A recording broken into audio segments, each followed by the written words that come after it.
Hello and welcome to ninja prep. This is Kapil Goyal, your educator and mentor for PG physics. तो अगर आप लोग UKPSC physics lecturer exam के लिए prepare कर रहे हैं या फिर आप यूपीजीआईसी लेक्चरर एग्जाम के लिए प्रिपेयर कर रहे हैं या फिर एचपीआरसी पीजीटी फिजिक्स या किसी भी पीजीटी फिजिक्स एग्जाम के लिए प्रिपेयर कर रहे हैं, तो आज का जो लेक्चर है उसमें मैं डिस्कस करने वाला हूं रिफ्लेक्शन ऑफ थ्रो मिरर। चाहे वो प्लेन मिरर हो चाहे वो कर्व्ड मिरर हो, क्योंकि जो रे ऑप्टिक्स है वो लंबा चौड़ा पार्ट होता है, तो एक लेक्चर में डिस्कस कर पाना थोड़ा सा मुश्किल होगा। तो इसलिए इसको 2 से 3 लेक्चर में मैं खत्म करूंगा। तो जितना भी मैं आपको पढ़ाऊंगा वो मोर देन सफिशिएंट होगा, है ना। उसको ध्यान से समझना, क्वेश्चंस को ध्यान से समझना, और अगर कुछ समझ में ना आए तो कमेंट करके पूछ लेना। तो चलिए स्टार्ट करते हैं। देखो, सबसे पहले हम लोग बात करेंगे reflection of light. Reflection of light में सबसे पहले हम ये समझेंगे कि रिफ्लेक्शन होता क्या है, लाइट का रिफ्लेक्शन है क्या। तो देखो, हमारे पास एक ये बाउंड्री है। ये बाउंड्री जो है ये 2 अलग अलग मीडियम को सेपरेट कर रही है। एक मीडियम ये है और एक ये मीडियम है। इन दोनों को ये बाउंड्री सेपरेट कर रही है, ठीक है। इन दोनों को ये बाउंड्री सेपरेट कर रही है। एक इंसिडेंट लाइट रे जो है वो इस बाउंड्री के ऊपर गिरती है और इस बाउंड्री से टकराने के बाद वापस चली जाती है सेम मीडियम के अंदर, बाउंस बैक कर जाती है सेम मीडियम के अंदर। तो यदि कोई इंसिडेंट लाइट रे इस तरह से आ रही है कि वो बाउंड्री सरफेस से टकराने के बाद वापस उसी मीडियम में लौट जाती है, तो ये जो फिनोमेना है लाइट का, इसको हम नाम देते हैं रिफ्लेक्शन। क्या नाम देते हैं? रिफ्लेक्शन। और इसको क्या कहा जाता है? Reflection of light. लाइट जिस एंगल पर गिरती है और वो जो एंगल बनाया जाता है वो नॉर्मल के साथ बनाया जाता है। किसका नॉर्मल? जो बाउंड्री सरफेस है उसके नॉर्मल के साथ लाइट जो एंगल बनाती है, जिस एंगल पर वो गिरती है उस एंगल को हम कहते हैं इंसिडेंट एंगल, और उसको लिखते हैं हम आई से। और जिस एंगल पर वो लौटती है वापस उसी मीडियम में, उस एंगल को हम कहते हैं रिफ्लेक्शन एंगल, और ये रिफ्लेक्शन एंगल भी नॉर्मल के साथ होता है। एंगल ऑफ इंसिडेंस और एंगल ऑफ रिफ्लेक्शन दोनों आपस में क्या होते हैं? बराबर होते हैं, पहली चीज। दूसरी चीज क्या होती है कि जो रिफ्लेक्टेड लाइट होती है हमारे पास, उसकी वेलोसिटी, उसकी वेवलेंथ, उसकी जो फ्रिक्वेंसी है वो वही फ्रिक्वेंसी, वेवलेंथ और जो वेलोसिटी है होती है जो इंसिडेंट लाइट की होती है। यानी कि इंसिडेंट लाइट और रिफ्लेक्टेड लाइट दोनों के लिए उनकी वेवलेंथ, उनकी फ्रिक्वेंसी और उनकी वेलोसिटी सेम रहती है। हाँ, पर एक चीज ध्यान रखना, जो रिफ्लेक्टेड लाइट है, रिफ्लेक्टेड लाइट की इंटेंसिटी क्या हो जाती है? कम हो जाती है। उसकी इंटेंसिटी क्या हो जाती है? कम हो जाती है, ठीक है। अगर ऐसा मान लो कि जो आपके पास इंसिडेंट लाइट आ रही है वो ऐसे आ जाए सीधी सीधी, मतलब जो नॉर्मल है, नॉर्मल के साथ जो इंसिडेंस एंगल है, इंसिडेंट एंगल वो 0 डिग्री हो, यानी कि एंगल ऑफ इंसिडेंट 0 हो, तो जिस पाथ को ये ट्रेस कर रही है उसी पाथ पर ये वापस लौट जाएगी। तो अगर बाउंड्री सरफेस के नॉर्मल इंसिडेंट लाइट आ जाती है तो जो रिफ्लेक्टेड लाइट है वो भी सेम उसी पाथ पर वापस से क्या होगी? लौट जाएगी। दैट मीन्स कि एंगल ऑफ इंसिडेंस और एंगल ऑफ रिफ्लेक्शन ये दोनों क्या हो जाएंगे? 0, क्योंकि जो इंसिडेंट एंगल है और जो रिफ्लेक्शन एंगल है वो नॉर्मल के साथ बनते हैं। 90 डिग्री नहीं लिखना है, नॉर्मल का मतलब है कि वो सरफेस के नॉर्मल है, पर जो एंगल इंसिडेंट एंगल और जो रिफ्लेक्शन एंगल बनता है वो नॉर्मल के साथ बनता है, ठीक है। अब हम बात करते हैं इमेजेस की। अब ये जो इमेज, बहुत बार हमने सुना है इमेज क्या होती है, ऑब्जेक्ट क्या होता है। तो 2 चीजें होती है, एक होता है रियल और वर्चुअल इमेज, और एक होता है हमारे पास इसी तरह से रियल और वर्चुअल ऑब्जेक्ट। तो ये पहला वाला आप डायग्राम देखो, यहाँ पहले वाले डायग्राम में एक पॉइंट के ऊपर आपको 2 जो लाइट रे हैं वो आती हुई दिख रही है, कन्वर्ज हो रही है रियल में। तो यहां पर जब किसी पॉइंट के ऊपर लाइट रेज कन्वर्ज होकर मिल रही होती है, कन्वर्ज होकर मिल रही होती है, कन्वर्ज होकर मतलब आ रही होती है उस पॉइंट की तरफ, तो वो जो इमेज बनती है उसको हम कहते हैं रियल इमेज। वो जो इमेज बनती है उसको हम कहते हैं रियल इमेज।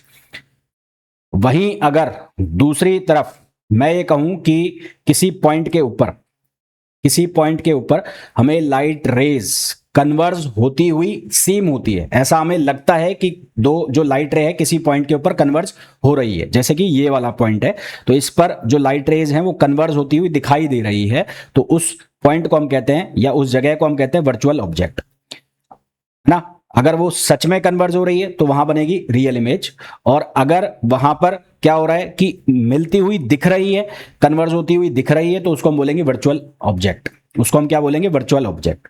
तो रियल इमेज कब बनेगी? जब लाइट रे सच में कन्वर्ज हो रही होगी, और अगर जो कन्वर्ज होती हुई दिखेगी, है ना, it seems to be converge, तो उसको हम बोलेंगे वर्चुअल ऑब्जेक्ट।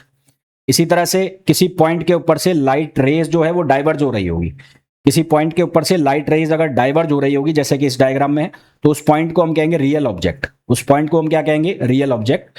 और यदि उस पॉइंट के किसी पॉइंट के ऊपर हमें लाइट रेज डाइवर्ज होती हुई दिखाई दे, डाइवर्ज होती हुई दिखाई दे जैसे कि इस डायग्राम में, तो उसको हम बोलेंगे वर्चुअल इमेज। उसको हम क्या बोलेंगे? Virtual image. दोनों एक दूसरे के उल्टे हैं। अगर सच में कन्वर्ज हो रही है तो वो पॉइंट रियल इमेज, सच में अगर वो डाइवर्ज हो रही है तो वो पॉइंट रियल ऑब्जेक्ट। अगर it seems to be converge तो वो बनेगा वर्चुअल ऑब्जेक्ट, और it seems to be diverge तो वो बनेगा वर्चुअल इमेज। ठीक है, तो ये आप ध्यान रखेंगे, रियल इमेज क्या होती है और वर्चुअल इमेज क्या होती है। ठीक है, रियल इमेज क्या होती है और वर्चुअल इमेज क्या होती है। मेरे हिसाब से बहुत अच्छे से आपको समझ आ गया होगा। बात कर लेते हैं प्लेन मिरर की। प्लेन मिरर इसके जैसे ही स्फेरिकल मिरर होंगे, है ना। तो पहले हम रिफ्लेक्शन पढ़ेंगे प्लेन मिरर पर और स्फेरिकल मिरर पर, और देन उसके बाद हम रिफ्रैक्शन की बात करेंगे। तो प्लेन मिरर का मतलब जो हमारा शीशा जो हम देखते हैं वो प्लेन मिरर हो गया। तो प्लेन मिरर से जब भी ऑब्जेक्ट बनेगा, जो भी ऑब्जेक्ट की इमेज बनेगी, आप देखते हैं आप शीशे के एक तरफ खड़े रहते हैं, दूसरी तरफ आपकी जो इमेज बनती है वो वर्चुअल इमेज बनती है। कैसी बनेगी? वर्चुअल। उल्टी, यानी कि इरेक्ट इमेज बनेगी। लेटरली इन्वर्टेड, लेटरली इन्वर्टेड मतलब उल्टी इमेज हो जाएगी। इरेक्ट इमेज बनेगी, अपराइट इमेज बनेगी, और साइज में इक्वल होगी। मतलब ऐसा नहीं है कि आप छोटे बड़े दिखोगे, जैसा आपका साइज है वही आपको साइज दिखाई देगा। तो डिस्टेंस जो होगी, अगर आप शीशे से 10 मीटर के डिस्टेंस पर खड़े हो तो शीशे की दूसरी तरफ भी आप 10 मीटर डिस्टेंस पर ही खड़े रहोगे, है ना। तो ये इमेज जो बनेगी वो कहां से बनेगी? मिरर से। तो आपसे क्वेश्चन क्या पूछा जाएगा? जो मिरर है उससे इमेज कैसी बनती है, किस तरह की इमेज बनती है? तो मिरर से जो इमेज बनती है वो बनती है virtual, erect image, laterally inverted image, है ना। वर्चुअल, इरेक्ट और लेटरली इन्वर्टेड। और साइज में कैसी होती है? इक्वल होती है। साइज में कैसी होती है? इक्वल होती है, यानी कि जो इमेज का साइज है वही ऑब्जेक्ट का साइज होता है। और साथ ही साथ जो डिस्टेंस होती है ऑब्जेक्ट की कहां से? मिरर से, वही डिस्टेंस किसकी होती है? इमेज की होती है। किससे? मिरर से। तो जो डिस्टेंस है, अगर मैं यहाँ डिस्टेंस x है तो यहाँ पर भी डिस्टेंस क्या होगी? x होगी। तो ये किसके लिए होता है? प्लेन मिरर के लिए होता है। पहली चीज तो ये हो गई। अब प्लेन मिरर के साथ बहुत सारे फॉर्मूला काम करते हैं। वो कौन कौन से फॉर्मूला काम करते हैं वो ध्यान से सुनो। पहला आता है डेविएशन का। डेविएशन का मतलब क्या है कि ये आपका प्लेन मिरर है, ये जो मिरर दिख रहा है आपको प्लेन मिरर है। यहां पर इंसिडेंट लाइट आई, ये एंगल आई पर आई, और इसी एंगल पर ये रिफ्लेक्ट हो जाएगी। तो यहां जो इस लाइट जो इंसिडेंट लाइट है इसको आप आगे की तरफ ट्रेस करोगे, ऐसा आगे की तरफ बढ़ाओगे, तो जो रिफ्लेक्टेड लाइट है और जो ये आगे की तरफ आपने एक्सटेंडेड इंसिडेंट रे को ट्रेस किया, तो इनके बीच का जो एंगल होगा ये वाला एंगल, इस एंगल को हम कहेंगे डिफ्लेक्शन एंगल। इस एंगल को डिफ्लेक्शन या डेविएशन एंगल कहेंगे। क्या कहेंगे? Deviation angle. ये डेविएशन एंगल किसके बराबर होगा? ये बराबर होगा एक, ये पूरा एंगल जो है वो 180 डिग्री का हो जाएगा। तो ये 180 डिग्री का है तो angle of i equals to angle of r होगा, है ना। तो 180 डिग्री माइनस 2i। तो जो डेल है भाई, ये लाइट ऐसे होगी ना, तो ये पूरा एंगल कितना हो गया? 180 डिग्री। इसमें से माइनस आई करना है, माइनस आई कर आर करना है, क्योंकि आई और आर सेम होंगे तो या तो आर लिख दो या आई लिख दो। तो जो डेविएशन एंगल है वो कितना हो जाएगा? 180 डिग्री माइनस 2i। ये एक केस हो गया। दूसरा केस क्या हो जाएगा? या यदि दो इंक्लाइन प्लेन मिरर है, एक मिरर ये है, एक मिरर ये है, तो यहां पर क्या होगा कि ये लाइट रे आई, ये लाइट रे ऐसे आई यहां पर, ठीक है, इससे टकराकर ये ऐसे लौटेगी। जिस एंगल पर आई है ये नॉर्मल हो गया, तो जिस एंगल पर आई है उसी पर ये रिफ्लेक्ट हो जाएगी। फिर यहाँ इस वाले मिरर के लिए नॉर्मल हो गया, तो यहाँ जिस एंगल पर आई है उसी पे लौटेगी, तो ये रिफ्लेक्टेड लाइट हो गई। तो ये इंसिडेंट लाइट और ये रिफ्लेक्टेड लाइट, यहाँ पर ये इंसिडेंट लाइट और ये रिफ्लेक्टेड लाइट। तो इंसिडेंट लाइट और रिफ्लेक्टेड लाइट के बीच का जो एंगल है उसको हम कहते हैं डेविएशन एंगल। तो इंसिडेंट लाइट ये हो गई और ये रिफ्लेक्टेड लाइट हो गई, तो ये पूरा जो एंगल है इसको हम कहेंगे डेविएशन एंगल। यहां जब दो प्लेन मिरर की बात हो रही है, इंक्लाइंड है, तो उसमें जो डेविएशन एंगल है वो कितना लिखा जाएगा? 360 डिग्री माइनस 2 थीटा। कितना लिखा जाएगा? 360 डिग्री माइनस 2 थीटा, है ना। ये कितना लिखा जाएगा? 360 डिग्री माइनस 2 थीटा। कैसे? ये जो एंगल होगा, ये वाला एंगल, देखो यहां पर ये डेल हो गया, ये डेल एंगल हो गया, तो ये जो एंगल होगा ये वाला, ये एंगल कितना होगा? 2 थीटा होगा। ये एंगल कितना होगा? 2 थीटा। ट्रिग्नोमेट्री से देखो, यहां पर एक पैरेलल लाइन खींचो ऐसे, यहां एंगल थीटा बनाओगे, फिर यहां थीटा बनाओगे ऐसे, यहां बनाओगे थीटा, तो यहां कितना बनेगा? 2 थीटा। तो ये वाला एंगल कितना होगा? 2 थीटा। तो इंक्लाइंड प्लेन मिरर के केस में डेविएशन एंगल जो है वो कितना हो जाएगा? 360 डिग्री माइनस 2 थीटा। यदि दो प्लेन मिरर एक दूसरे के इंक्लाइंड है और एक दूसरे से 90 डिग्री पर है, किस पर है? 90 डिग्री पर है, तो यहां देखो क्या हो रहा है, यहां पर जो इंसिडेंट रे है और जो रिफ्लेक्टेड रे है वो दोनों एक दूसरे के एंटी पैरेलल होंगी। तो जो emergent ray is anti parallel to incident ray, यानी कि जो रिफ्लेक्टेड रे है जो निकल रही है बाहर की तरफ, और जो इंसिडेंट रे है एक दूसरे के एंटी पैरेलल होंगी।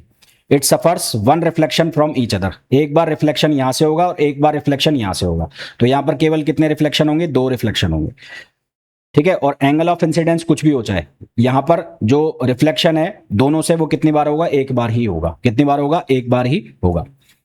उसके बाद यदि प्लेन को रोटेट कर दिया जाए, यदि प्लेन मिरर जो है उसको हम प्लेन ऑफ इंसिडेंस को एंगल, किसी एंगल पर रोटेट करते हैं, है ना, if plane mirror is rotated in the plane of incidence, plane of incidence में उसको रोटेट कर दिया जाए थीटा एंगल से, by keeping the incident ray fix. मतलब क्या है इस चीज का मतलब है कि ये पहला केस है, यहां पर ये जो इंसिडेंट लाइट है ये सीधी गिर रही थी इसके ऊपर, और हमें पता है कि जब ये परपेंडिकुलर आ गई जो बाउंड्री सरफेस है तो उसी पाथ पर ये क्या होगी, वापस लौट जाएगी। ये प्लेन मिरर है। अब मैंने क्या किया, ये जो प्लेन मिरर है इसको थीटा एंगल पर घुमा दिया, तो यहां पर ये किस एंगल पर घूम गई, थीटा एंगल पर घूम गई। किस पर घूम गई, थीटा एंगल पर घूम गई। तो अब ये कंडीशन हो गई, ये वाली कंडीशन अब जो है, अब ये वाली कंडीशन होगी, ठीक है, ये वाली कंडीशन बन गई यहां पर, ये वाली कंडीशन बन गई है यहां पर। तो क्या होगा यहां पर, यहां से ये लाइट रे ऐसे आई, ऐसे आई, ठीक है। अब हमें जो इंक्लाइन प्लेन है उसका क्या चाहिए होता है, नॉर्मल चाहिए होता है, तो इसका हमें क्या चाहिएगा, नॉर्मल चाहिएगा, ये नॉर्मल हो गया, ठीक है, ये क्या हो गया, नॉर्मल हो गया। अब यहां पर तो ये एंगल कितना था, 0 डिग्री था, अब यहां पर ये एंगल हो जाएगा थीटा, जिस एंगल पर आपने घुमाया है, ये किस किस एंगल पर घुमाया है, थीटा पर, तो यहां पर ये इंसिडेंट एंगल भी कितना बनेगा, थीटा ही बनेगा, कितना बनेगा, थीटा ही बनेगा। जिस एंगल पर इंसिडेंट एंगल है उसी पर रिफ्लेक्टेड लाइट आएगी, तो रिफ्लेक्टेड लाइट का जो एंगल है वो भी ये आ जाएगा, ये आ गया, तो ये हो गया और एक ये हो गया, ठीक है। तो यहां पर भी ये एंगल कितना आ जाएगा, थीटा आ जाएगा, कितना आ जाएगा, थीटा। तो ये कौन सी रे हो गई, इंसिडेंट रे, और ये कौन सी रे हो गई, रिफ्लेक्टेड रे हो गई, ये कौन सी रे हो गई, रिफ्लेक्टेड रे। तो ये जो पूरा एंगल है ये कितना हो जाएगा, 2 थीटा हो जाएगा। तो यदि आपने जो एंगल है वो थीटा एंगल से रोटेट किया, थीटा एंगल से रोटेट किया, तो जो रिफ्लेक्टेड रे है वो कितने से घूम जाएगी, 2 थीटा से घूम जाएगी। तो जो रिफ्लेक्टेड रे है वो कितने से घूम जाएगी, 2 थीटा एंगल से घूम जाएगी। समझ गए मेरी बात को। तो अगर आप कोई प्लेन मिरर को प्लेन ऑफ इंसिडेंस में थीटा एंगल से रोटेट कर रहे हो, तो जो रिफ्लेक्टेड रे है वो किस एंगल से रोटेट कर जाएगी, वो 2 थीटा एंगल से रोटेट कर जाएगी। किससे कर जाएगी, 2 थीटा एंगल से रोटेट कर जाएगी, ठीक है।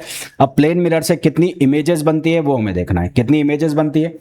तो images by 2 inclined plane mirror, तो इसको निकालने का तरीका है, क्या तरीका है, when 2 plane mirrors are inclined to each other at angle theta, जब 2 प्लेन मिरर एक दूसरे से थीटा एंगल पर हैं, तो नंबर ऑफ इमेजेस जो फॉर्म्ड होती हैं दोनों के बीच में वो कितनी होती है, n, और वो n की वैल्यू कैसे निकालते हैं, 360 degree upon theta minus 1, 360 degree upon theta minus 1। यदि 360 डिग्री अपॉन थीटा जो है वो इवन इंटीजर है, कौन सा इंटीजर है, इवन इंटीजर है, तो उस केस में हम फॉर्मूला लिखेंगे नंबर ऑफ इमेजेस का 360 डिग्री अपॉन थीटा माइनस 1। यदि ये 360 degree upon theta odd integer आ जाता है, कौन सा इंटीजर आ जाता है, ऑड इंटीजर आ जाता है, तो यहां पर 2 पॉसिबिलिटी बनती है। कौन सी पॉसिबिलिटी बनती है, 2।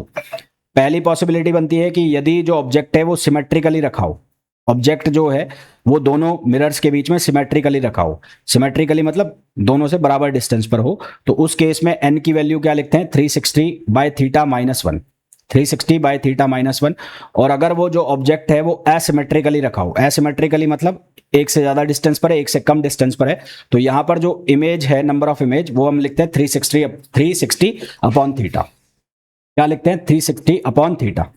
यदि जो थीटा है उसकी वैल्यू 0 हो जाए, 0 का मतलब ये दोनों मिरर्स एक दूसरे के ऊपर आ जाए, मिरर्स एक दूसरे के पैरेलल हो जाए, तो जो नंबर ऑफ इमेजेस है वो क्या बनेंगी, इनफाइनाइट बनेंगी। नंबर ऑफ इमेजेस जो हैं वो क्या बनेंगी, इनफाइनाइट बनेंगी। यदि दोनों मिरर एक दूसरे के पैरेलल हो जाए तो नंबर ऑफ इमेजेस जो क्या बनेगी, इनफाइनाइट बनेगी। जैसे कि जो हम बाल कटाने जाते हैं तो आगे पीछे के मिरर होते हैं, तो वहां पर हमें बहुत सारी इमेज दिखाई देती है, क्योंकि वो दोनों एक दूसरे के किस पे आ जाते हैं, पैरेलल आ जाते हैं, है ना। तो ये नंबर ऑफ इमेजेस निकालने का तरीका है। अगर 360 degree upon theta even integer आएगा तो उस केस में n यानी कि number of images 360 upon theta minus 1।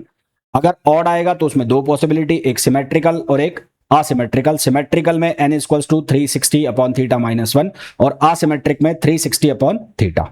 आगे देखो, जैसे एग्जांपल के लिए थीटा की वैल्यू मैंने 90 ली, तो 90 लोगे तो यहां पर 360 अपॉन 90 करोगे तो क्या आएगा, 4, यानी कि इवन आया। क्या आएगा, इवन। इवन आया, तो इवन आया तो उस केस में n की वैल्यू n-1 कितना हो जाएगा 3। फिर लिया मैंने 72 लोगे तो कितना आया 5, कितना आएगा 360 को 72 से डिवाइड करोगे तो 5 आया। अब यहां पर हमें नहीं पता कि सिमेट्रिक और एसिमेट्रिक है। अगर हमें कुछ भी गिवन नहीं है, अगर हमें कुछ भी गिवन नहीं है तो हम ये मानेंगे कि सिमेट्रिक है, हम ये मान के चलेंगे सिमेट्रिक है। तो उस केस में नंबर ऑफ इमेजेस कितनी हो जाएंगी 4 हो जाएंगी, यानी कि n-1 वाला फॉर्मूला ही आपको लगाना है, वो 360/θ-1 वाला फॉर्मूला ही आपको यूज करना है। और प्लेन मिरर के बारे में क्या इंपॉर्टेंट इंफॉर्मेशन होती है, जैसे कि जब ऑब्जेक्ट जो है, ये प्लेन मिरर है और एक ऑब्जेक्ट है, मिरर जो है रेस्ट में है, मिरर किस में रखा है रेस्ट में रखा है। तो ऑब्जेक्ट यदि मिरर की तरफ u स्पीड से जा रहा है, मिरर यदि ऑब्जेक्ट की तरफ u स्पीड से जा रहा है तो इमेज भी मिरर की तरफ u स्पीड से ही जाएगी, है ना। मिरर जो इमेज भी मिरर की तरफ u स्पीड से ही जाएगी। तब जब मिरर रेस्ट में, अब अगर ऑब्जेक्ट रेस्ट में आ जाए और मिरर जो है ऑब्जेक्ट की तरफ किस स्पीड से जाए, u स्पीड से जाए। यहां देखो ऑब्जेक्ट रेस्ट में और मिरर ऑब्जेक्ट की तरफ u स्पीड से जा रहा है, तो जो इमेज है वो किस स्पीड से चलेगी 2u स्पीड से चलेगी। तो when object move with speed u towards और away from the plane mirror, then image also moves towards और away with speed u, but relative speed कितनी होगी 2u होगी। अगर इमेज के रेस्पेक्ट में ऑब्जेक्ट की स्पीड, इमेज की स्पीड ऑब्जेक्ट के रेस्पेक्ट में निकालोगे तो 2u हो जाएगी, क्योंकि दोनों जुड़ जाएंगे। अदरवाइज मिरर के रेस्पेक्ट में ये u है तो ये भी u होगा, है ना। और वहीं दूसरा केस, यदि जो मिरर है वो मूव कर रहा है स्टेशनरी ऑब्जेक्ट की तरफ u स्पीड से, तो इमेज किस स्पीड से मूव करेगी, वो 2u स्पीड से मूव करेगी, जैसा कि यहां पर दिख रहा है। ये सीधे सीधे वन लाइनर क्वेश्चन बनते हैं जो मैं आपको बता रहा हूं। फिर एक पॉइंट ये बनता है कि यदि कोई आदमी है जिसकी हाइट h है, यदि कोई आदमी है जिसकी हाइट h है और उसको मिरर में अपने आप को देखना है ना, अपनी कंप्लीट इमेज को देखना है, अपने आप को पूरा देखना है। मान लो मैं कमरे के बीच में खड़ा हो जाता हूं और मेरे को अपने आप को पूरा देखना है, तो उसके लिए मेरे को अपने आप को पूरा देखने के लिए जो मिरर की हाइट है वो कितनी होनी चाहिए। तो अगर मेरे को अपने आप को पूरा देखना है एक मिरर के अंदर, यानी कि मेरी कंप्लीट हाइट उसके अंदर दिखाई दे, तो उसके लिए जो मिरर की लेंथ है, यानी कि मिरर की हाइट, वो कम से कम कितनी होनी चाहिए h/2 होनी चाहिए। वो कम से कम कितनी होनी चाहिए h/2 होनी चाहिए, जैसा कि यहां पर है भी। इसी तरह से अपने पीछे की वॉल, अपने पीछे की जो वॉल है, एक आदमी को बीचों बीच मैंने खड़ा कर दिया और उसके पीछे की जो दीवार है, मेरे पीछे की जो दीवार है, मेरे को कंप्लीटली उसको देखना है। तो उसके लिए मेरे को क्या करना पड़ेगा, उसके लिए जो मिरर की हाइट है वो सबसे पहले तो कितनी होनी चाहिए 1/3। जो भी मेरी दीवार की हाइट है, दीवार की जो हाइट होगी उसकी हाइट का 1/3 हाइट होनी चाहिए किसकी, मिरर की। और जो पर्सन है वो कहां पर खड़ा हो, मिडिल ऑफ द रूम में, रूम के बीचों बीच खड़ा होना चाहिए। तो ये छोटे छोटे ऑब्जेक्टिव क्वेश्चन है जो कि आपको आने चाहिए। जैसे कि क्वेश्चन पूछ लिया कि यदि आपकी हाइट h है और आपको एक मिरर में अपने आप को पूरा कंप्लीट देखना है अपने आप को, तो मिरर की हाइट क्या होनी चाहिए, तो कितनी होनी चाहिए h/2। फिर आपको बोला जाए यदि आपको एक कमरे में खड़ा करा जाए और आपके पीछे की दीवार को आपको एक मिरर के अंदर पूरा कंप्लीट देखना है, तो उसके लिए मिरर की हाइट क्या होना चाहिए और आप कहाँ खड़े होने चाहिए। तो आप कहाँ खड़े होने चाहिए, मिडिल ऑफ द रूम में। और जो मिरर की हाइट है वो वॉल की हाइट की 1/3 होनी चाहिए, आपकी हाइट की नहीं, वॉल की हाइट की कितनी होनी चाहिए 1/3 होनी चाहिए, है ना। वॉल की हाइट की कितनी होनी चाहिए 1/3 होनी चाहिए। क्लियर है यहां तक। चलिए भाई, अब आपको कुछ क्वेश्चन कराए जाएं मिरर के ऊपर। क्वेश्चन है, a plane mirror makes an angle of 30 degree with horizontal. If a vertical ray strikes the mirror, find the angle between mirror and reflected ray. तो प्लेन मिरर जो है वो 30 डिग्री एंगल बना के बैठा है, किसके साथ, हॉरिजेंटल के साथ। तो ये हॉरिजेंटल हो गया, और हॉरिजेंटल के साथ ये जो एंगल बनाया हुआ है ये बनाया हुआ है 30 डिग्री। कितना बनाया हुआ है, 30 डिग्री का एंगल बनाया हुआ है हॉरिजेंटल के साथ, किसने, प्लेन मिरर ने। ठीक। और if a vertical ray strikes the mirror, एक कोई वर्टिकल रे है वो मिरर से स्ट्राइक करती है, find the angle between the mirror and reflected रे। मिरर और रिफ्लेक्टेड रे के बीच में हमें क्या बताना है, एंगल बताना है। तो if a vertical ray strikes the mirror, तो ये मिरर का नॉर्मल हो गया, ये क्या हो गया, नॉर्मल हो गया, ठीक है। और ये हो गया, ये यहां से ऐसे मैंने एक परपेंडिकुलर डाला, ये परपेंडिकुलर डाला, तो ये 30 डिग्री हो गया। ये एंगल कितने का हो गया, ये 90 डिग्री का हो गया। तो 9 और 3 12 और 6, ये कितने का हो गया 18, मतलब 60 डिग्री का हो गया। तो ये 60 डिग्री का एंगल हो गया, तो ये भी कितने डिग्री का हो गया, 60 डिग्री का हो गया। ये भी कितना हो गया 60 डिग्री, और ये जो एंगल है ये कितना हो गया 30 डिग्री का हो गया। ये कितने हो गया 30 डिग्री। यानी कि जो लाइट रे है वो लाइट रे ऐसे आ रही है, ये लाइट रे आ रही है सीधी गिरी इसके ऊपर आगे। तो इसने जो ये नॉर्मल लाइन है इसके साथ कितने का एंगल बनाया 30 डिग्री का। तो इसके साथ 30 डिग्री का एंगल बनाया, तो यहाँ पर जो एंगल पर ये वापस लौटेगी तो वो एंगल भी कितना होगा 30 डिग्री। तो ये एंगल भी कितना हुआ 30 डिग्री का हुआ। तो यहाँ से जो ये एंगल बनेगा, ये एंगल जो बनेगा ये कितना बनेगा 60 डिग्री का बन जाएगा, क्योंकि ये कंप्लीट एंगल कितना होगा 90। तो ये एंगल कितना हो जाएगा 60 डिग्री का हो जाएगा। तो हमारे पास जो आंसर है वो क्या आ जाएगा 60 डिग्री आ जाएगा। नेक्स्ट क्वेश्चन देखो, two vertical planes plane mirror are inclined at 60 degree with each other। दो वर्टिकल प्लेन मिरर हैं और दोनों एक दूसरे से किस एंगल पर हैं 60 डिग्री पर है। तो इन दोनों के बीच का जो एंगल है वो कितना है 60 डिग्री है। ये मिरर है एक और एक मिरर ये है, तो इन दोनों के बीच का एंगल कितना है 60 degree. A ray of light travelling horizontally is reflected first from a ray of light, ये ऐसे हॉरिजेंटली आई, reflected first from one mirror and then from another, यहां से रिफ्लेक्ट होगी और ये नॉर्मल एंगल है तो ये इसी एंगल पर वापस लौटेगी और फिर यहां से ऐसे ये बनेगा। तो हमें पूछा है डेविएशन, डेविएशन एंगल बनाना है, यानी कि ये वाला एंगल बताना है हमें, ये वाला एंगल। तो ये वाला एंगल दो इंक्लाइंड प्लेन मिरर के लिए कितना निकला था, वो निकला था 360 डिग्री माइनस 2 थीटा। तो 360 डिग्री ये हो गया माइनस 2 थीटा जो है उसकी वैल्यू कितनी हो गई 60 डिग्री हो गई। तो इसको मल्टीप्लाई कर दो 60 डिग्री से, तो यहां से हो जाएगा 360 डिग्री माइनस 6 इंटू 2 कितना हो गया 120। तो हमारे पास जो आंसर है वो कितना आ जाएगा 240 डिग्री आ जाएगा। क्या आ जाएगा 240। तो आंसर हमारे पास क्या आ जाएगा डी आ जाएगा। अगला क्वेश्चन है, a ray of light makes an angle of 10 degree. एक रे ऑफ लाइट है वो 10 डिग्री का एंगल बनाती है with the horizontal above it. तो and it strikes a plane mirror which is inclined at angle of theta to the horizontal. तो ये horizontal है और इसके साथ एक प्लेन मिरर है जो थीटा एंगल पर इंक्लाइंड है। तो ये प्लेन मिरर हो गया, यहां से ये किस एंगल पर है थीटा एंगल पर है। तो प्लेन मिरर के नॉर्मल तो आपको बनाना ही बनाना है। तो ये प्लेन मिरर है तो इसके नॉर्मल लाइन जो है वो ये बनेगी, तो ये इसके नॉर्मल लाइन बन गई। अब आपको यहां पर बोला है रे of light makes an angle of 10 degree with the horizontal above it.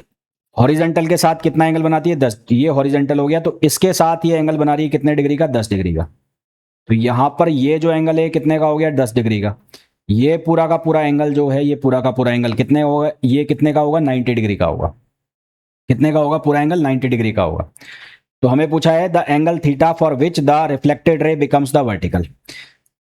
Reflected ray vertical हो जाए तो उसके लिए एंगल थीटा की वैल्यू क्या होनी चाहिए। तो रिफ्लेक्टेड रे कैसे जानी चाहिए, ऐसे जानी चाहिए, यूं ऐसे जानी चाहिए। रिफ्लेक्टेड रे वर्टिकल हो जाए, वर्टिकल हो जाने का मतलब जो हॉरिजेंटल है उसके वर्टिकल हो जाए। तो ये हमारे पास कौन सी रे हो गई रिफ्लेक्टेड रे हो गई, और ये हमारे पास कौन सी रे हो गई इंसिडेंट रे हो गई। तो ये एंगल आपको कितना दिया हुआ है थीटा दिया हुआ है ना, ये एंगल कितना दिया हुआ है थीटा दिया हुआ है। तो यहाँ का जो एंगल बनेगा, मैंने यहाँ पर आपको बताया था कौन से केस में, रोटेशन वाले केस में, ये वाले केस में बताया था मैंने आपको कि ये थीटा पर है तो इंसिडेंट एंगल भी कितने पर आएगा थीटा पर आएगा, जो नॉर्मल के साथ बनेगा। तो यहां पर भी जो नॉर्मल के साथ एंगल बनेगा, ये थीटा पर है तो नॉर्मल के साथ एंगल कितना बनेगा थीटा, नॉर्मल के साथ कितना थीटा, और ये एंगल भी कितना होगा थीटा। तो अब चाहे ये पूरा ले लो ये वाला, तो ये एंगल कितना होगा पूरा का पूरा 90 का, और चाहे ये वाला ले लो। तो फ्रॉम डायग्राम, तो डायग्राम से आपको क्या देखने को मिल रहा है कि theta plus 10 degree equals to 90 degree. तो यहां से 2 थीटा किसके बराबर होगा 80 डिग्री, और थीटा की जो वैल्यू है वो दिखेगी 40 डिग्री। कितनी आएगी 40 डिग्री। तो हमारे पास जो आंसर है वो आ जाएगा ए। क्या आंसर आ जाएगा ए आंसर आ जाएगा। ठीक, फिर नेक्स्ट है, ये तो हो गया प्लेन मिरर। अब हम बात करेंगे किसकी कर्व्ड मिरर की। कर्व्ड मिरर जिसमें हम कॉन्वेक्स मिरर पढ़ते हैं और कॉनकेव मिरर पढ़ते हैं। एक हम पढ़ते हैं कॉन्वेक्स मिरर और एक हम पढ़ते हैं कॉनकेव मिरर। ठीक है, तो कर्व्ड मिरर क्या होगा, एक स्फीयर होगा, होलो स्फीयर उसका पार्ट होगा जिसकी एक सरफेस क्या होगी पॉलिश होगी, जिसकी एक सरफेस क्या होगी पॉलिश होगी। तो उसको हम क्या नाम देंगे कर्व्ड मिरर नाम देंगे। जैसे कि ये वाला डायग्राम है, ये वाला, इसमें जो बाहर वाली सरफेस है, बाहर वाली सरफेस ये देखो, और ये वाला मिरर देखो, इसमें अंदर वाली सरफेस देखो, तो यहां पर जो पॉलिश सरफेस है, यहां पर जो लाइट है वो अंदर से रिफ्लेक्ट हो रही है, और यहां पर जो लाइट है वो बाहर से रिफ्लेक्ट हो रही है। तो ये वाला जो मिरर है जिसमें बाहर से इसको क्या किया हुआ है, पॉलिश की हुई है सरफेस, तो इसको हम बोलेंगे कन्वर्ज मिरर। और ये वाला जो मिरर है इसको हम क्या बोलेंगे, डाइवर्ज मिरर, जहां पे अंदर से की हुई है। तो ये कन्वर्ज हो गया और ये क्या हो गया, डाइवर्ज हो गया। ये वाला कन्वर्ज हो गया और ये वाला क्या हो गया, डाइवर्ज हो गया। एक हो गया कॉनकेव और एक हो गया कॉन्वेक्स। तो ये वाला कौन सा हो गया, ये हो गया कॉनकेव मिरर, और ये क्या हो गया, कॉन्वेक्स मिरर हो गया। ठीक है। अब यहां पर कुछ बेसिक डेफिनेशन है। यहां पर लिखा हुआ है पी। पी का मतलब होता है पोल। पोल का मतलब होता है mid point of the mirror, mirror का मिड पॉइंट। फिर एक हमारे पास आएगा सी। सी होगा सेंटर ऑफ कर्वेचर, मतलब ये होलो स्फीयर जो है इसका सेंटर, तो इसको हम बोलेंगे centre of curvature of spherical mirror. फिर इसकी अगर ये स्पेयर है तो इसकी रेडियस भी होगी। तो रेडियस ऑफ कर्वेचर क्या होगी, पोल और सेंटर ऑफ कर्वेचर की जो बीच की जो डिस्टेंस है, पोल और सेंटर ऑफ कर्वेचर की जो बीच की डिस्टेंस है उसको हम बोलेंगे रेडियस ऑफ कर्वेचर। अगर मैं कॉनकेव मिरर की बात कर रहा हूं, कॉनकेव मिरर मतलब ये वाला, तो इसमें हम लेंगे नेगेटिव, आर की वैल्यू हम लेंगे नेगेटिव। और अगर मैं कॉन्वेक्स मिरर की बात कर रहा हूं तो उसके लिए हम आर की वैल्यू लेंगे पॉजिटिव। तो बेसिकली है क्या, ये साइन कन्वेंशन है। मतलब यहां पर पोल से डिस्टेंस हमें लेनी होती है, तो यहां पर लाइट रे तो ऐसे आ रही है, और जो पी से लेके सी तक की डिस्टेंस है, मैं लाइट रे के ऑपोजिट डायरेक्शन में जा रहा हूं। तो ऑपोजिट डायरेक्शन में चलेंगे पोल से तो हम डिस्टेंस लेंगे माइनस में, और अगर हम पोल से और लाइट की डायरेक्शन में चलेंगे तो हम लेंगे किस में, प्लस में। तो रेडियस ऑफ कर्वेचर कॉन्वेक्स के लिए क्या लेंगे हम, नेगेटिव। कॉनकेव के लिए तो ये वाला जो है कन्वर्ज जिसको मैं बोल रहा हूं, तो कन्वर्ज जो मिरर है या कॉनकेव मिरर है उसमें लाइट क्या होगी, कन्वर्ज होगी। और जो कॉन्वेक्स मिरर है उसमें लाइट क्या होगी, डाइवर्ज होगी। तो कॉनकेव मिरर के लिए रेडियस ऑफ कर्वेचर आप लोगे नेगेटिव, और डाइवर्जिंग मिरर के लिए यानी कि कॉन्वेक्स मिरर के लिए आप रेडियस ऑफ कर्वेचर लोगे पॉजिटिव। और प्लेन मिरर के लिए जो रेडियस ऑफ कर्वेचर है उसको आप क्या लोगे, इनफाइनाइट। उसको आप क्या लोगे, इनफाइनाइट लोगे। फिर ये एक एक्सिस दिया हुआ है, इसको हम कहेंगे प्रिंसिपल एक्सिस। प्रिंसिपल एक्सिस जो कि पोल से और सेंटर ऑफ कर्वेचर से पास होगा, जो कि पोल और सेंटर ऑफ कर्वेचर से पास होगा। फिर एक पॉइंट होगा फोकस पॉइंट। फोकस पॉइंट वो पॉइंट होगा जिसके ऊपर image point on principal axis for which object is infinite. अगर यहां पर इमेज बन रही है तो इसके लिए जो ऑब्जेक्ट होगा वो कहां पर रखा होगा, इनफाइनाइट पर रखा होगा। तो यहां पर वास्तव में आ रही है जो लाइट रेज है ना, अंदर की तरफ आ रही है, तो उसको हम कहेंगे रियल इमेज। तो यहां जो इमेज बनेगी किसके केस में, कॉनकेव के केस में, वो हमेशा कौन सी इमेज बनेगी, रियल। और यहां पर देखो, यहां पर it seems to be emerge, यहां से हमें बाहर जाती हुई दिख रही है। तो ये बाहर जाती हुई दिख रही है, तो यहां पर जो ऑब्जेक्ट बनेगा वो कौन सा ऑब्जेक्ट बनेगा, वो ऑब्जेक्ट बनेगा हमारे पास वर्चुअल ऑब्जेक्ट, है ना। यहां पर तुम्हें बताया था मैंने। यहां देखो, अगर भूल गए हो तो वापस याद करो। ये जो इमेज सॉरी जो लाइट रेज जो है वो हमें बाहर जाती हुई दिखाई दे रही थी, बाहर जाती हुई लाइट रेज हमें दिखाई दे रही थी, कौन सा था, वर्चुअल इमेज। तो यहां पर लाइट रेज हमें बाहर जाती हुई दिखाई दे रही है, तो वहां पर हमें कौन सी इमेज बनेगी, वर्चुअल इमेज बनेगी। तो जो हमारे पास कॉनकेव मिरर होंगे, कॉनकेव मिरर के केस में जो फोकस पॉइंट होगा उस पर लाइट रेज आ रही है, तो वो इमेज जो कौन सी बनाएंगे, रियल इमेज बनाएंगे। जबकि जो कॉन्वेक्स मिरर होंगे वो कौन सी इमेज बनाएंगे, वो वर्चुअल इमेज बनाएंगे। आगे जाके इनमें डिफरेंस भी हम देखेंगे, है ना, इनके अंदर हम डिफरेंस भी देखेंगे। ठीक, तो ये हो गया हमारे पास कौन सा पॉइंट, फोकस पॉइंट। फिर आता है फोकल लेंथ। फोकल लेंथ क्या होगा, जो पोल और फोकस पॉइंट है उसके बीच की जो डिस्टेंस है उसको हम बोलेंगे फोकल लेंथ। फोकस और रेडियस ऑफ कर्वेचर, इन दोनों में क्या रिलेशन होगा, तो एफ बराबर हमें लेना है r/2। एफ बराबर क्या लेना है, r/2। कॉनकेव के लिए होगा माइनस में और कॉन्वेक्स के लिए होगा ये प्लस में। और प्लेन मिरर के लिए क्या आ जाएगा, इनफाइनाइट आ जाएगा। प्लेन मिरर के लिए क्या आ जाएगा, इनफाइनाइट आ जाएगा। पावर क्या होता है, पावर हो गया कन्वर्जिंग और डाइवर्जिंग एबिलिटी। कन्वर्जिंग और डाइवर्जिंग एबिलिटी ऑफ मिरर, उसको हम क्या कहेंगे, पावर कहेंगे। कन्वर्जिंग और डाइवर्जिंग एबिलिटी ऑफ मिरर, उसको हम क्या कहेंगे, पावर कहेंगे। एपरेचर क्या होगा, effective diameter of light reflecting area. Effective diameter of light reflecting area, उसको हम क्या कहेंगे, एपरेचर कहेंगे। Intensity of image is proportional to होगा एरिया, और एरिया जो है वो डायमीटर के स्क्वायर के प्रोपोर्शनल हो जाएगा। ठीक है, इमेज जो है इंटेंसिटी ऑफ इमेज वो प्रोपोर्शनल होगा एरिया के, और एरिया जो है वो प्रोपोर्शनल हो जाएगा न्यूमेरिकल एपरेचर, मतलब कि जो डायमीटर है उसका स्क्वायर, उसको हमें कर देना है Na का स्क्वायर, तो उसके प्रोपोर्शनल हो जाएगा। फोकल प्लेन वो प्लेन जहां से फोकस और perpendicular to principal axis, plane passing from focus, focus से प्लेन पास हो रहा हो और परपेंडिकुलर हो प्रिंसिपल एक्सिस के, ये प्रिंसिपल एक्सिस है तो ऐसे सीधा प्लेन पास हो रहा होगा तो उसको हम कहेंगे फोकल प्लेन। क्या कहेंगे? फोकल प्लेन कहेंगे। ठीक है, तो ये छोटे छोटे पॉइंट्स क्लियर हो गए होंगे। अब जब हम क्वेश्चन सॉल्व करेंगे तो क्वेश्चन सॉल्व करेंगे तो हमें साइन कैसे लेना है ना, साइन कन्वेंशन कैसे लेना है, तो वो देखो। कॉनकेव मिरर के केस में दो चीजें हो सकती है, एक तो इमेज बन सकती है रियल इमेज और एक बन सकती है वर्चुअल इमेज। दोनों इमेज पॉसिबल है, कौन से केस में? कॉनकेव में। तो रियल इमेज अगर बनेगी तो जो ऑब्जेक्ट है उसकी जो डिस्टेंस है वो फोकल पॉइंट की जो डिस्टेंस है या फोकस की जो डिस्टेंस है उसके या तो बराबर होगी या उससे ज्यादा होगी जब रियल इमेज बनेगी। यानी कि जो कॉनकेव मिरर होगा उसके लेफ्ट साइड में इमेज बन रही होगी, कॉनकेव जो मिरर होगा उसके लेफ्ट साइड में इमेज बन रही होगी। और वर्चुअल इमेज के केस में जो ऑब्जेक्ट है वो उसकी डिस्टेंस फोकस से हमेशा क्या होगी? कम होगी, उसकी डिस्टेंस फोकस से कम होगी। कहने का मतलब है कि अगर रियल इमेज बनानी है तो जो यू है वो इस एफ के लेफ्ट साइड में रखा होना चाहिए, और अगर वर्चुअल इमेज बनानी है तो जो यू है यानी कि जो ऑब्जेक्ट है वो एफ के राइट में रखा होना चाहिए। वो एफ के कहां रखा होना चाहिए? राइट में रखा होना चाहिए, तब तो वर्चुअल इमेज बन जाएगी। और एफ के लेफ्ट में रखा होगा तो कौन सी इमेज बन जाएगी? इधर की तरफ रखा होगा तो कौन सी इमेज बन जाएगी? रियल इमेज बन जाएगी। अब साइन कन्वेंशन कैसे लोगे? डिस्टेंस ऑफ ऑब्जेक्ट हमेशा आपको पॉइंट से लेना है, पोल से लेना है। तो पोल के लाइट ऐसे आ रही है तो आप पोल के ऑपोजिट डायरेक्शन में जाओगे तो ऑब्जेक्ट की डिस्टेंस दोनों ही केस में क्या लोगे? माइनस लोगे। ऑब्जेक्ट की डिस्टेंस दोनों ही केस में क्या लोगे? माइनस। और सेम कहानी किसके केस में? कॉन्वेक्स मिरर के केस में। डिस्टेंस ऑफ इमेज, क्योंकि जो इमेज बनेगी वो भी इधर ही बनेगी, लेफ्ट साइड में बनेगी, तो उसको भी यहां क्या लोगे? माइनस में। वर्चुअल इमेज जब बनेगी तो वो रे की डायरेक्शन में बन जाएगी, रे की डायरेक्शन में बन जाएगी तो उसको आप क्या लोगे? प्लस लोगे। उसको क्या लोगे? प्लस लोगे। वर्चुअल इमेज जो बनेगी उसको लिए वी मतलब है इमेज की डिस्टेंस पोल से, तो उसको आप किस में लोगे? प्लस में। कॉन्वेक्स मिरर जो होगा उसके केस में भी जो इमेज है वो कैसी बनेगी? वर्चुअल इमेज बनेगी, तो उसको आप किस में लोगे? प्लस में लोगे। फोकल लेंथ यहां पर माइनस में होगी, यहां पर भी माइनस में होगी, और जो कॉन्वेक्स मिरर है उसमें फोकल लेंथ किस में होगी? प्लस में, क्योंकि हमने रेडियस ऑफ कर्वेचर से रिलेट किया है इसको। हाइट ऑफ ऑब्जेक्ट अब अगर आप लोगे कॉनकेव मिरर के लिए तो हाइट ऑफ ऑब्जेक्ट आपको दोनों ही केस में प्लस लेनी है, चाहे वो रियल इमेज हो और चाहे वो वर्चुअल इमेज हो, क्योंकि यहां पर जो इमेज बनेगी वो कैसी बनेगी? वो लेटरल इन्वर्टेड और लेटरल जो अपराइट इमेज बनेगी। तो यहां पर भी इमेज की जो हाइट है आपको क्या लेनी है? प्लस लेनी है। ऑब्जेक्ट की हाइट, इमेज की हाइट यहां पर क्या लेनी है आपको? माइनस। इसके केस में, रियल के केस में नीचे चला जाएगा, रियल के केस में इन्वर्टेड हो जाएगी, और वर्चुअल के केस में ऊपर रहेगी एक्सिस के ऊपर तो प्लस, एक्सिस के नीचे तो माइनस।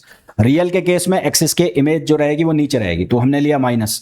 वर्चुअल के केस में इमेज जो बनेगी वो ऊपर बनेगी अपराइट, तो उसको हम लेंगे प्लस। कॉन्वेक्स में भी ऊपर बनेगी तो उसको हम लेंगे प्लस।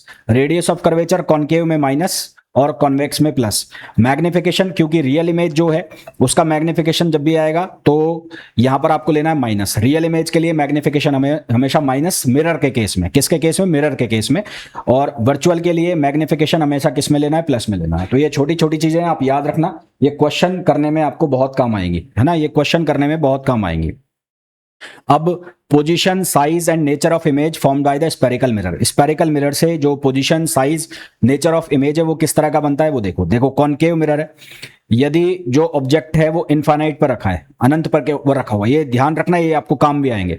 तो जो इमेज है वो कहां पर बनेगी? इमेज बनेगी फोकस पॉइंट पर।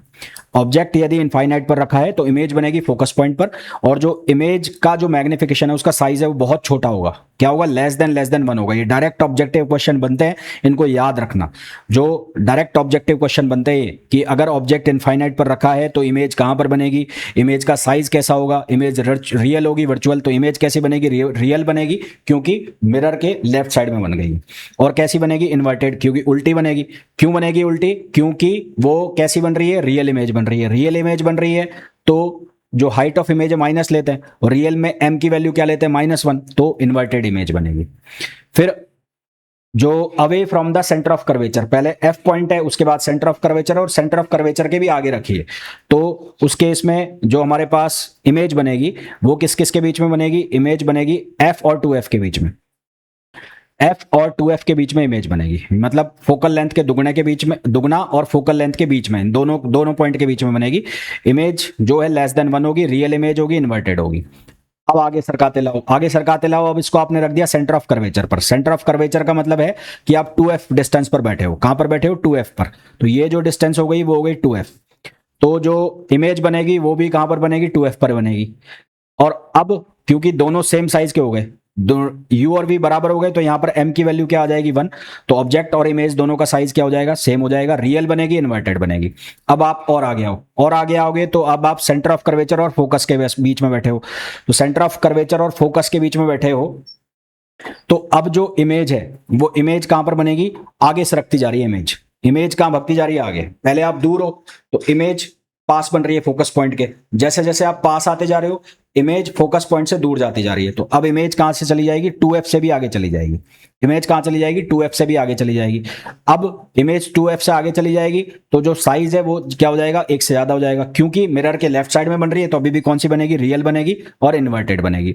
फिर अब आप कहां आके बैठ गए? फोकस पॉइंट के ऊपर। फोकस पॉइंट के आके बैठ गए तो 2f से भी आगे कहां जाओगे? इनफाइनाइट पर। तो अब जो इमेज बनेगी वो कहां पर बनेगी? इनफाइनाइट पर बनेगी। इमेज कहां पर बनेगी? इनफाइनाइट पर। और क्योंकि इनफाइनाइट पर बन गई है तो m बराबर होता है v अपॉन यू। तो v इनफाइनाइट है तो m भी क्या आ जाएगा? इनफाइनाइट आ जाएगा। यानी कि इमेज जो है वो मैग्नीफाइड इमेज हो जाएगी। रियल अभी भी बनेगी क्योंकि लेफ्ट साइड में बन रही है, और इन्वर्टेड रहेगी। अब f से आगे निकल जाओ, यानी कि पोल और f के बीच में बैठे हो। आप फोकस दूरी से, फोकस डिस्टेंस से भी कम डिस्टेंस पर बैठे हो। तो अब जो v है उसकी वैल्यू u से ज्यादा हो जाएगी। इमेज मैग्नीफाइड हो जाएगी। अब जो इमेज है वो वर्चुअल इमेज बन जाएगी। वर्चुअल इमेज बन जाएगी और इरेक्ट, यानी कि जो मिरर है उसके पीछे बन जाएगी, है ना। ये जो मिरर दिख रहा है आपको, इसके पीछे इमेज बन जाएगी। तो ये एक इकलौता केस है कॉनकेव मिरर के केस में जहां पर वर्चुअल इमेज बनेगी। तो आपसे ये क्वेश्चन पूछ लिया जाएगा कि कॉनकेव मिरर के केस में वर्चुअल इमेज कब बनती है। तो वर्चुअल इमेज कब बनती है? जब जो ऑब्जेक्ट है वो किस किस के बीच में रखा हो? पोल और फोकस के बीच में रखा हो। तो उस केस में जो इमेज है वो मिरर के पीछे बनेगी, वर्चुअल इमेज बनेगी और इरेक्ट इमेज बनेगी।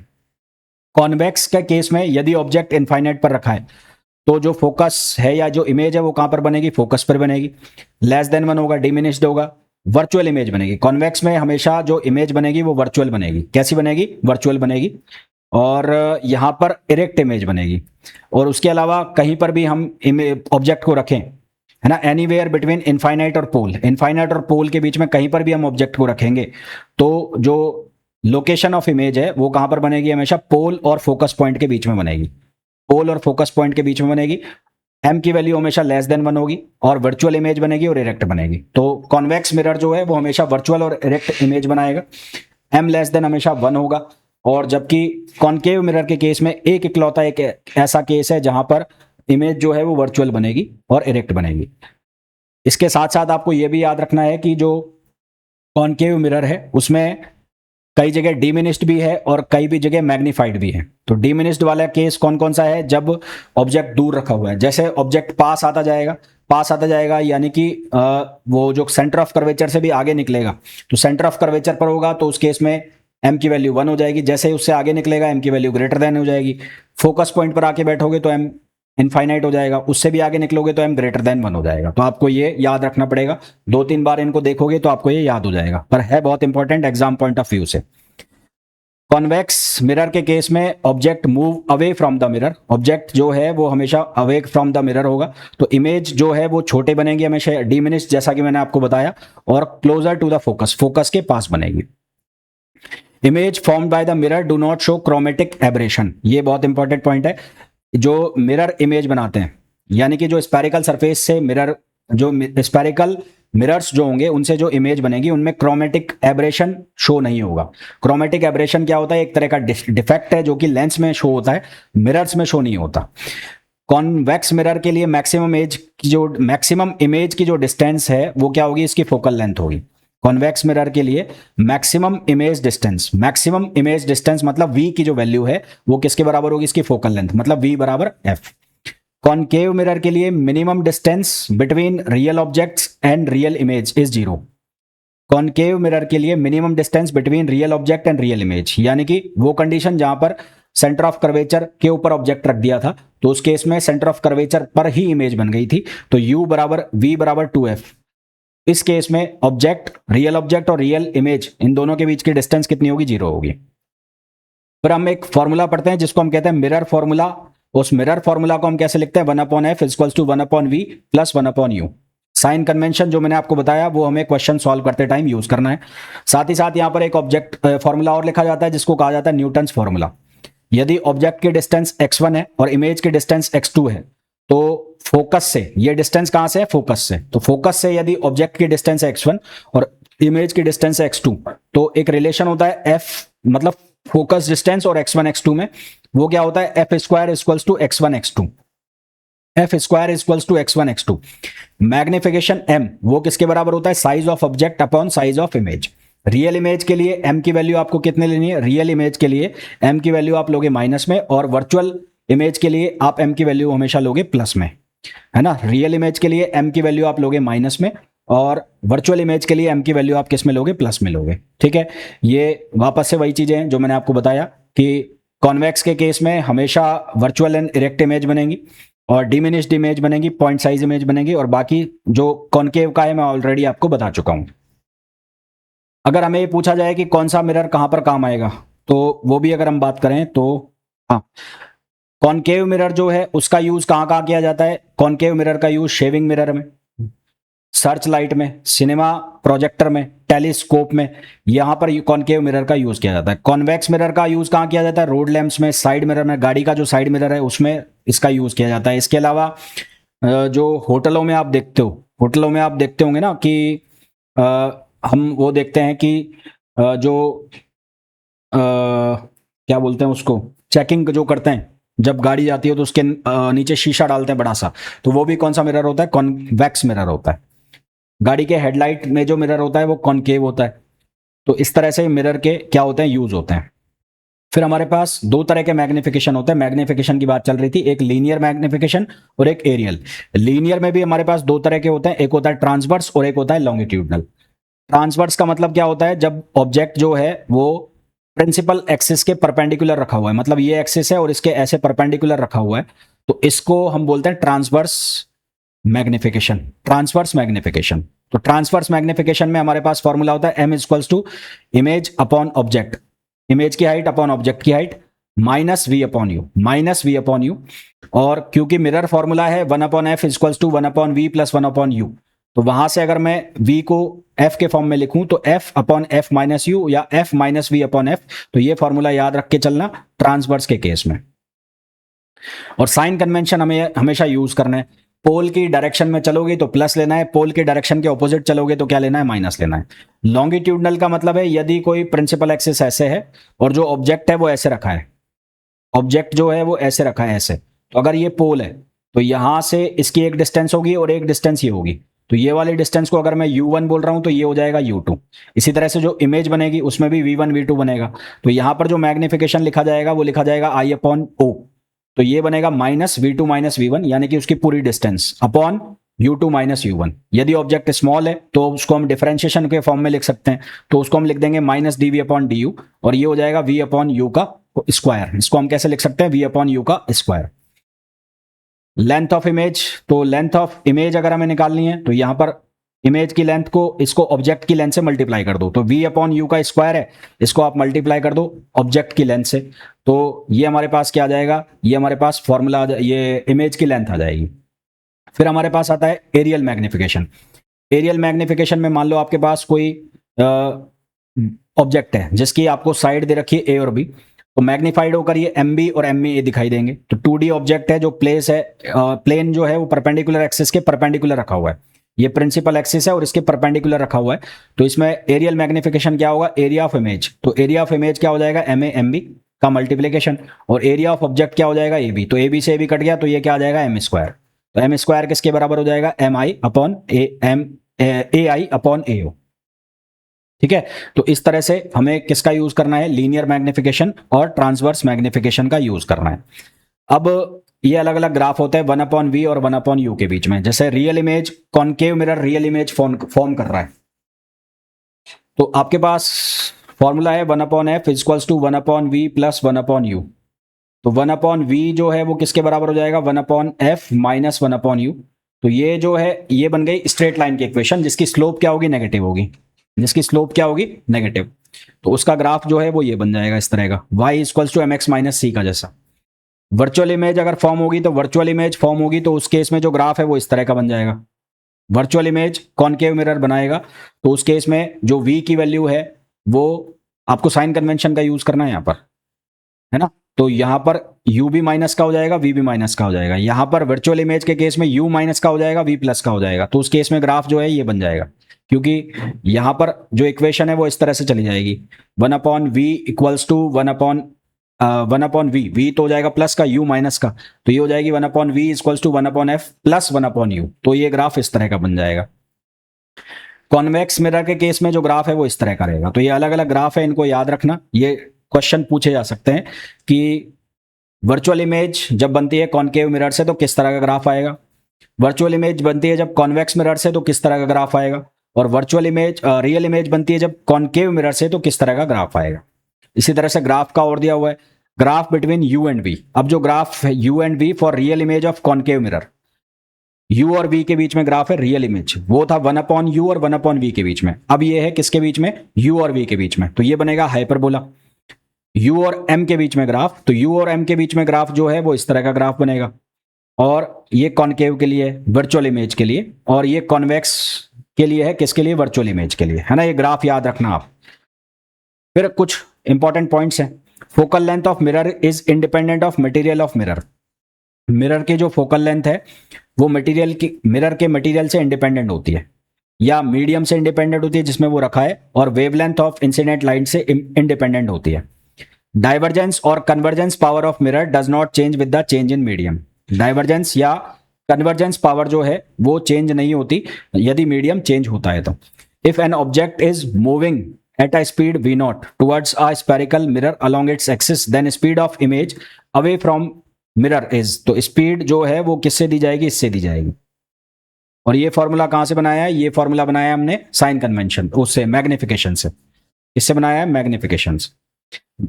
When object is moved away from focus to infinite at constant speed, the image will move faster in the beginning and slower later on towards the mirror. When object is move from focus to infinite, focus से किधर की तरफ जा रहा है, infinite की तरफ at constant speed.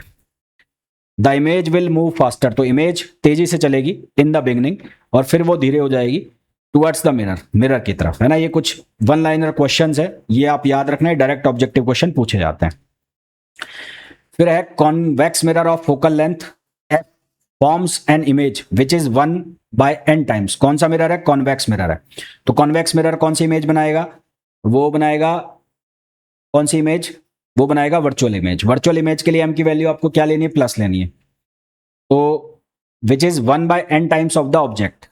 Object का कितना टाइम्स है, 1/n टाइम्स है। कितना टाइम्स है, 1/n टाइम्स है। Distance of object from the mirror, तो हमारे पास जो फॉर्मूला था m का, वो ये वाला फॉर्मूला लिख रहा हूं मैं, m equals to f upon f minus u. तो m equals to f upon f minus u. अब हमारे पास यहां पर वैल्यू है m की 1/n times of the object, तो m equals to 1/n times हो गया, है ना।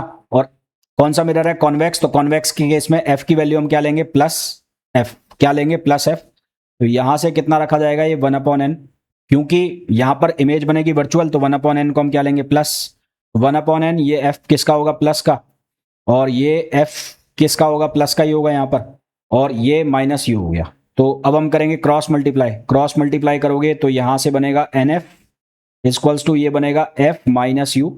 यहां से u की वैल्यू निकालनी है तो ये हो जाएगा f और minus FN, f minus FN, minus common निकाल लो, n माइनस 1 इंटू एफ, तो ये हमारे पास u की वैल्यू आ जाएगी, n माइनस 1 इंटू एफ, ये हमारे पास किसकी वैल्यू आ जाएगी, u की।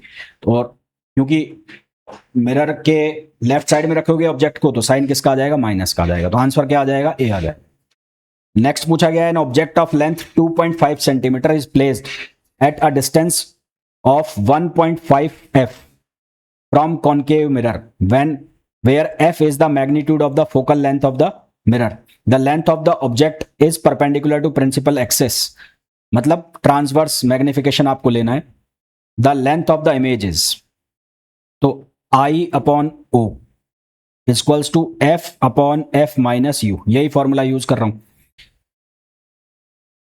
तो कहां पर रखा है, 1.5 पर रखा है, तो ये ऑब्जेक्ट की लेंथ है 2.5 और कौन सा मिरर है, ये कॉनकेव मिरर है। कॉनकेव के मिरर के केस में एफ की वैल्यू आप क्या लोगे, -f लोगे, और यू की वैल्यू कितनी लोगे, -1.5f। तो यहां पर वैल्यू रख दो, तो आई अपॉन ये हो गया 2.5, ये -f आप लोगे और यहां लोगे -f, और u की वैल्यू -1.5 लोगे तो ये माइनस माइनस प्लस हो जाएगा, तो 1.5f।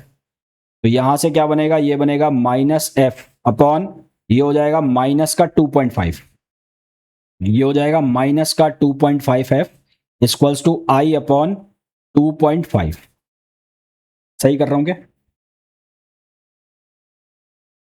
ये 2.5 ही आएगा ना, 1.5 ये हो गया, अच्छा ये 0.5 आएगा, ये प्लस का ये माइनस का है तो यहाँ 0.5 बचेगा, 0.5 प्लस का, तो यहां से हमारे पास कितना बचेगा, 0.5। तो एफ से एफ कट गया, तो आई की जो वैल्यू है, यहां से आई की जो वैल्यू है वो हो जाएगी 2.5 अपॉन 0.5, माइनस का रहेगा, तो ये उड़ा दो तो 5 आंसर आ जाएगा। तो यहां से -5 सेंटीमीटर आंसर आ जाएगा। -5 का मतलब है जो इमेज बनेगी कैसी बनेगी, इन्वर्टेड इमेज बनेगी। तो आंसर हमारे पास क्या आ जाएगा, 5 सेंटीमीटर इन्वर्टेड। तो आज का जो ये लेक्चर है इसमें मैंने ये कवर किया है, कौन सा पार्ट, ये मैंने रिफ्लेक्शन का पार्ट कवर किया है, जिसके अंदर मैंने जो प्लेन मिरर है और जो कर्व्ड मिरर है उन दोनों को मैंने कवर किया है। इसके बाद जो है हम बात करेंगे रिफ्रैक्शन की, कि रिफ्रैक्शन किस तरह से होता है ना, उसकी हम बात करेंगे, तो वो हम नेक्स्ट लेक्चर के अंदर डिस्कस करेंगे। तो मिलते हैं नेक्स्ट लेक्चर में, till then thank you, bye bye.